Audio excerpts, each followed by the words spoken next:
Who built the United States of America? They weren't politicians or middle-class working men, they were immigrants. The Irish, the Chinese, the cheap labor sourced from other nations' people who were forced out of their countries and accepted into a rapidly growing nation.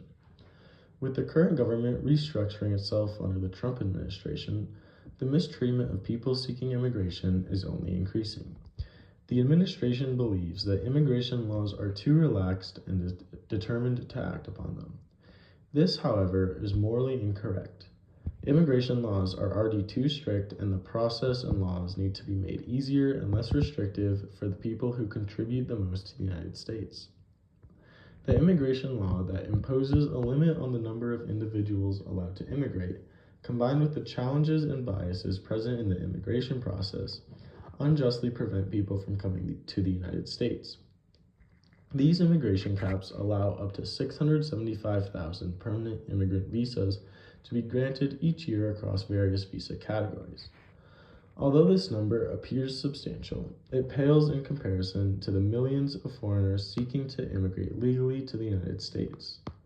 This situation creates issues, as the difficulty in accessing United States citizenship drives many to cross the border illegally out of desperation, leading Americans to view immigrants as cheaters and criminals. With a higher immigration cap, these individuals would have the opportunity to immigrate legally and would foster a more positive reception from the American people. In addition to the restrictive immigration caps, the immigration process itself is inherently challenging. The formatting of immigration forms make it difficult for individuals, particularly those who are not proficient in English, to complete them correctly.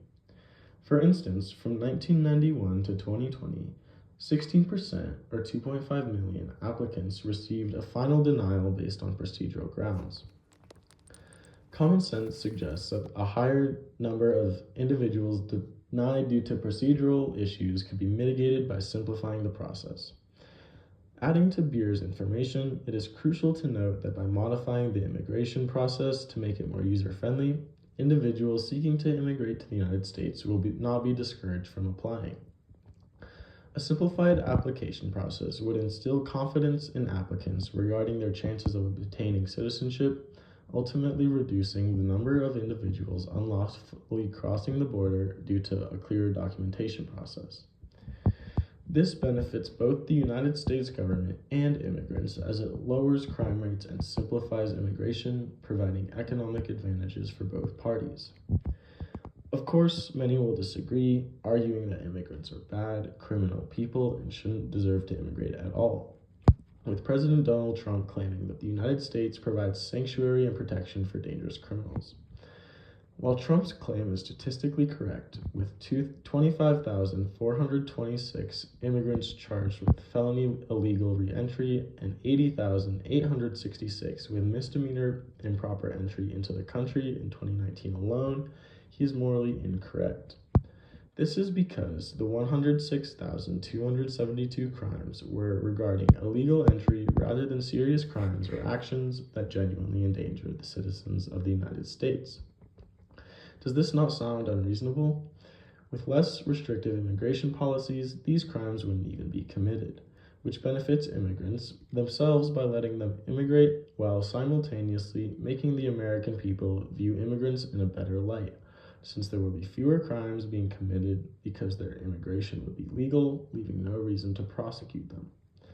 Additionally, the situation is only getting worse, with actions by the U.S. government stranding more than 22,000 refugees who had been approved for departure to the U.S. after undergoing a process that, on average, takes between 18 and 24 months due to rounds of interviews, security screenings, and medical checks. This is a slap in the face for these refugee immigrants and future refugees seeking asylum in the United States because it entirely disrupts their lives. Not only is this a complete waste of desperate people's time, effort, and money, but it is also a representation of the unfairness within the United States immigration system. The immorality of this action displays the overarching immorality of immigration as a whole to the United States. Displacing these people in desperation displays the subjective disgust and dehumanization that drive the decisions regarding the deportation and mistreatment of immigrants and refugees. This increases tensions not only between the government and the immigrants, but between the polarized American people as well, leading to divisions and conflicts within the entire nation. Although immigration laws may only seem a concern to people seeking to immigrate, they should concern the entire American population. The United States economy is struggling. It is simply the truth. Increasing inflation and higher price tags plague the nation while immigrants continue to be oppressed.